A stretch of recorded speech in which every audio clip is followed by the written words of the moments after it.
Hello, boys and girls, and welcome to Grandma Teresa's Story Time. Today I'm reading Too Many Frogs by Sandy Asher, illustrations by Keith Graves. Rabbit lived by himself in the hollow of an old tree. He cooked for himself, he tidied up after himself, and at the end of each and every day, he read himself a story. It was a simple way of life, no fuss, no clutter, and Rabbit liked it.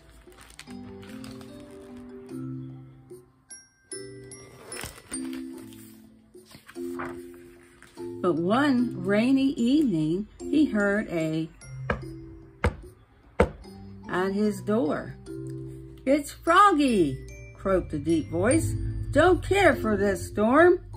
Rabbit opened the door. "I was about to read myself a story." "Love to listen," Froggie cried, and hopped right inside. "Don't mind, do you?" "I suppose not," Rabbit said.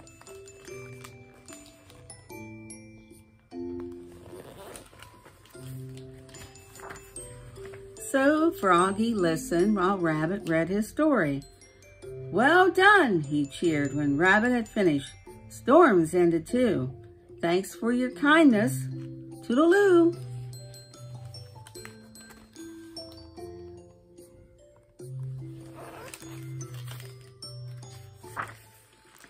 The next evening, as usual, Rabbit finished dinner, tidied up, and sat down to read himself a story.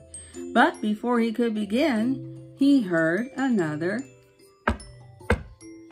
at his door. "It's Froggie," croaked the same deep voice. Rabbit opened the door. "I was about to read myself a story." "I know," Froggie cried, and hopped right inside. "Love to listen, but first, let's fix ourselves a snack, or three. Don't mind, do you?" "I suppose not," Rabbit said.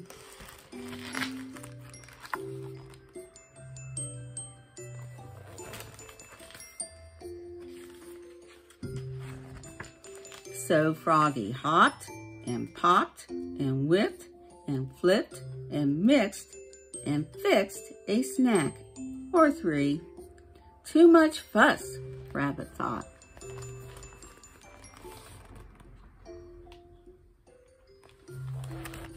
I get the impression that Froggie is lonely, don't you? But Froggie listened while Rabbit read his story. "Well done," he cheered when Rabbit had finished. "Snack's gone too. Thanks for your kindness. Toodaloo."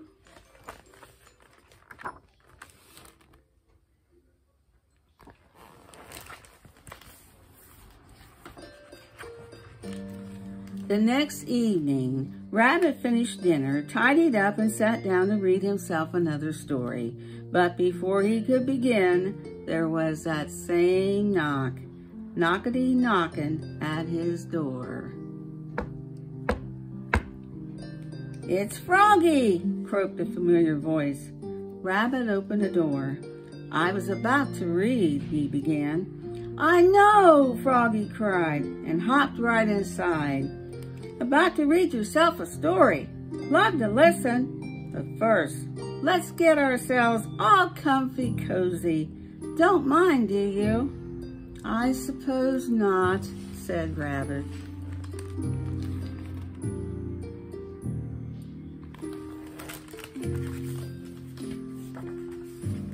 So Froggie fluffed and puffed and mooshed and smooshed and piled up pillows of pillows. Too much clutter, Rabbit thought. But Froggie listened while Rabbit read the story. "Well done," he cheered when Rabbit had finished. "Bedtime too. Thanks for your kindness. Toodaloo."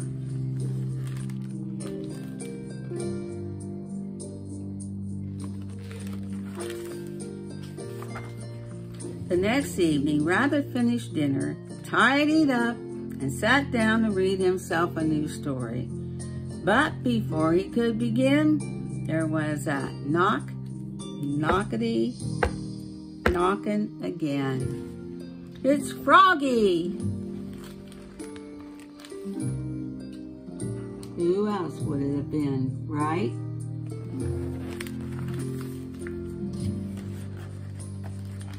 Rabbit opened the door. I know, Froggie cried before Rabbit could say a single word. You are about to read yourself a story. Love to listen, but first, meet the family. Been telling them all about you and your stories. Love to join us. Don't mind, do you? Rabbit looked at Froggie's family. Big frogs and little frogs, dozens and dozens, all wearing t-shirts. Frog Family Reunion. Too many frogs, he thought. Too much fuss, too much clutter.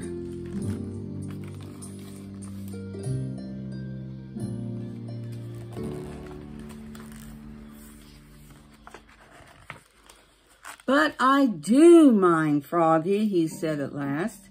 You do? Froggie asked.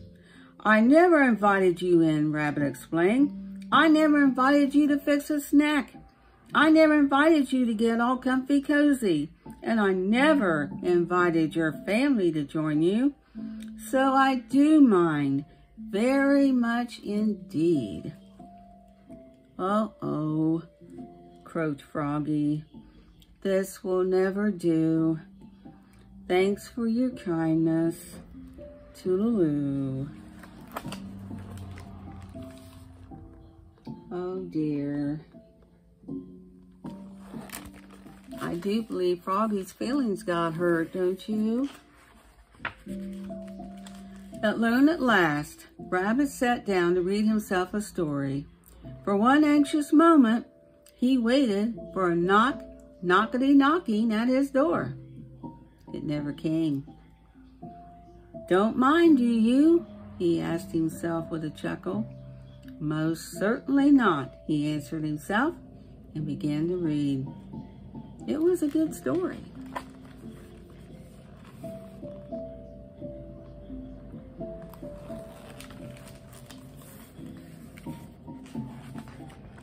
But something was missing. Snacks make a good story better, he thought. So he fixed himself a snack and read on. It was a very good story. But something was missing. Pillows make a good story better, he thought. So he fluffed himself a pillow and read on. It was an exceptionally good story. But something was still missing. And what do you suppose that could be? Or who it could be, right? Rabbit blinked once, he blinked twice, and then he sighed. It's Froggie, he told himself at last. He loves to listen. Rabbit opened his door. There sat Froggie and his family, waiting patiently to say they were sorry. Never meant to be rude, Froggie said. Brought you a t-shirt, Froggie Family Reunion. Thank you, Rabbit said. I was about to read a story. Would you like to join me? Love to listen, cried the frogs.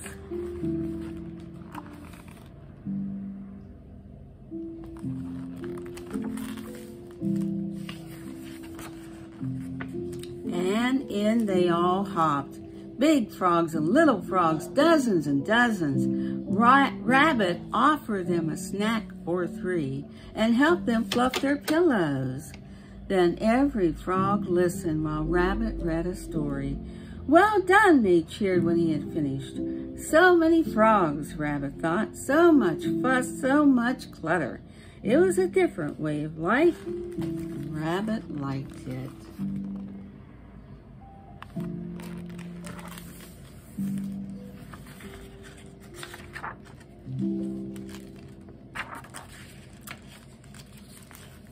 Well, it looks like Rabbit and Froggie are still good friends. Now, before we go, let's always remember this.